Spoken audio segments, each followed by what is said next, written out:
TMC से निलंबित विधायक की ये गाड़ी है और लोगों की भीड़ बता रही है कि उनके लिए वो कितने अहम हो चुके हैं।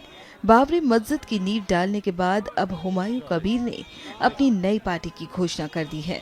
कबीर ने अपनी पार्टी का नाम जनता यूनियन पार्टी रखा है।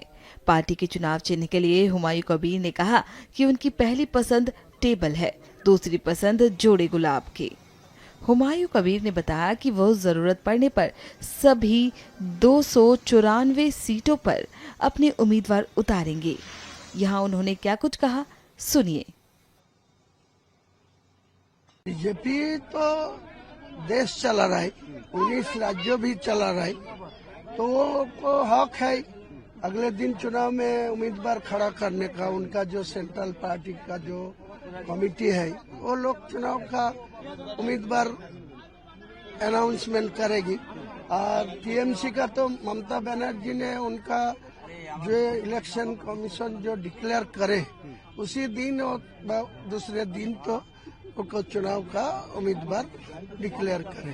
फियाद हकीम कोई मेरा लोगों को कोई अननेसेसरी कोई क्षमता दिखाएगी, कोई पुलिस को दिया हैरानी कराएगी, कोई किसी को कोई दिमाग दिखाएगी तो उनको दफ्तर जा।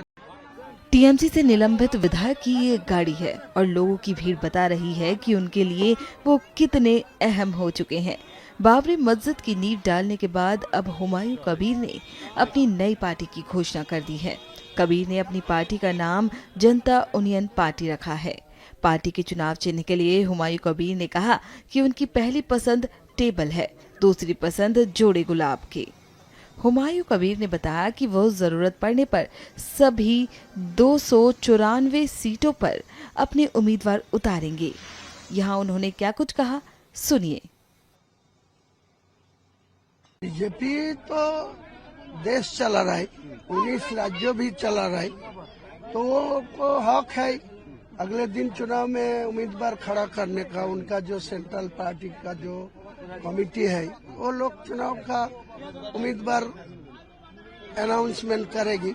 और टीएमसी का तो ममता बनर्जी ने उनका जो इलेक्शन कमीशन जो डिक्लेयर करे उसी दिन और दूसरे दिन तो उनको चुनाव का उम्मीदवार डिक्लेयर करे।